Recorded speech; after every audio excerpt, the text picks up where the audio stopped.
today you're going to see 3 pieces, all of them different. Does anyone know how to solve this? Absolutely not. No. Right, okay. Can someone time me because, yes, if you can time me because I don't want it to overrun. It depends on how long I can do this. Right, so this is a spoken word about my experience on the underground, because when I go on the underground I've got nothing to do, so I'll just do my Rubik's Cube. Right, so, you ready, the timer? 3, 2, 1. Right, when travelling in central London, I always use the tube. To pass the time, I solve my Rubik's Cube. For some strange reason, like you guys, people stare at me. One guy came up to me and said, "Is that cube a GTS 3? I said, "Yes. How did you know?" He said, "I'm also a cuber. Let's have a go." I scrambled the cube. He solved it real quick. You can tell he was good. His finger tricks were sick. Now, we spoke cubing algorithms, methods, like real geeks. People must have thought, look at those freaks. Now, he got off at Leicester Square and went on his way. I still remember that interaction to this very day.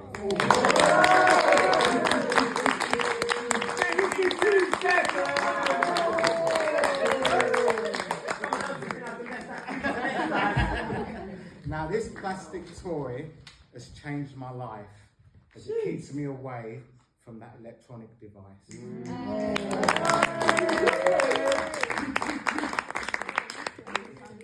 Right, I've been doing magic since I was probably about 11 years old, about this high, so I haven't grown that much. And my mum got me a magic set, had about 25 tricks in there, and with my imagination and creativity, I managed to create another 20 tricks. Anyway, I used to practice my magic, and I'm going to see my mum. And my mum, when I do the trick, she'll say, "Oh, well done, Reg." So what I'm going to try and do, she lost her sight probably about 6 months ago. So what I'm going to do this trick. I've been doing it since I was young, and I'm going to try and imagine my mum in the audience watching me.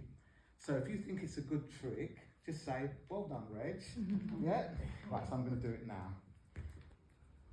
Right, so 1, 2, 3, all different lengths. Now this kind of represents when I was younger, I felt like I was different. And then what I tried to do was fit in. Oops, try again. Right. So I've got 1, 2, 3. Yeah, so I try to fit in. I try to be the same. Like this. As you can see, all the same lengths. Well done, Reg. Well done. And you can see 1, 2, 3. And I tried to fit in, try to be the same, but I felt that I was different.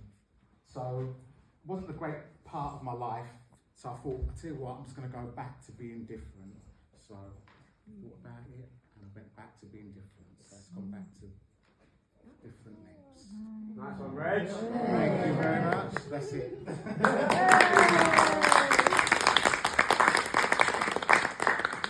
Right. I'm going to let you into the world of a juggler. Now, they say that you shouldn't do a trick in front of an audience if you can't do the trick 10 times out of 10 in practice. I'm not worried about that. This trick that I'm going to show is my favourite trick. And I'm going to show, most times, if people show you their favourite trick, it's not a trick they can do very often, yeah? So, but what I'm going to do is, I'm going to need to do a warm-up. So when I throw one up high, I'm going to wave, and then if you can say hi, right, let's see if we can do it, right? Here we go, right, so. Hi! Hi! Hi! One more time. Hi! Good stuff. Right, so that's the warm-up. Right, so if I do this trick the first time, yeah, it's still a hard trick, yeah? Yeah, it's still a hard trick. So if I do it first time, you may think, oh, it's easy, he's done it first time, but it's still a hard trick. Right, so I'm going to do it. Right, let's do a bit more flashier start. Go, right. Hi. Hey. That's correct attention. Here we go. Hi. Oh. Well done, Rich.